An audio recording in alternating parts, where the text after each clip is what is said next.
Hello, my name is Preston Brockett, and I'm an engineering technology student at the Utica Center of Science and Industry.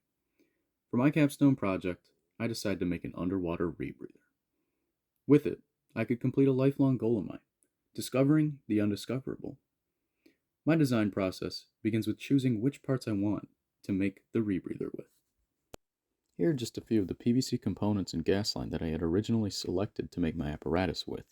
Some of it I didn't end up using. I started with two completely separate pieces, a breathing pack that would house my chemical scrubber as well as counterlungs to help me breathe, and a mouthpiece hose that would allow me to connect to this pack.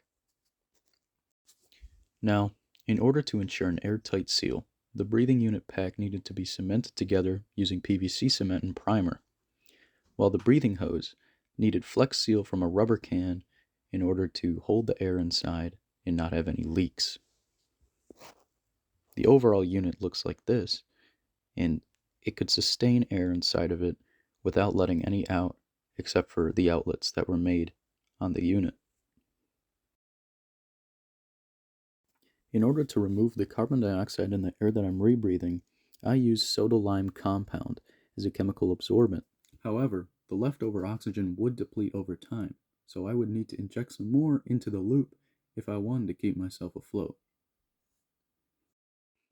Here's the oxygen apparatus I used to inject oxygen into the system using a regulator I had defined on Amazon to fit these welding oxygen cans.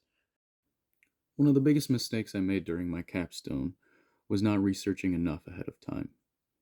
At this point, I had completely neglected to add counterlungs to my system, and counterlungs would be able to house air inside of it, so I couldn't exhale or inhale at all. Now, you can imagine how terrified I was when I realized I didn't have my counterlungs ready yet, but it was really simple. All I had to do was drill a couple of holes into the side of my pack and use some union tubing so I could screw my lungs on. Now, these lungs are 4-liter Hydropack Camelback backpack water bottles, and they expand and inflate really easily, so I can fill air in and out of them. Now, unfortunately, because of safety concerns, I could not test my apparatus underwater. First of all, I do not have the same countermeasures as normal divers when it comes to knowing how much oxygen content I have, and I wouldn't know the first thing to do when it came to diving. Because of these concerns, I tested the apparatus outside with nose plugs to see how long the loop could last. In this footage, it lasted well over 5 minutes, and it could have gone longer. But since the video is getting long, you can watch this at your own discretion.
I don't know how I'm going to speed that up. That was about 5 minutes of non-breathing through my nose.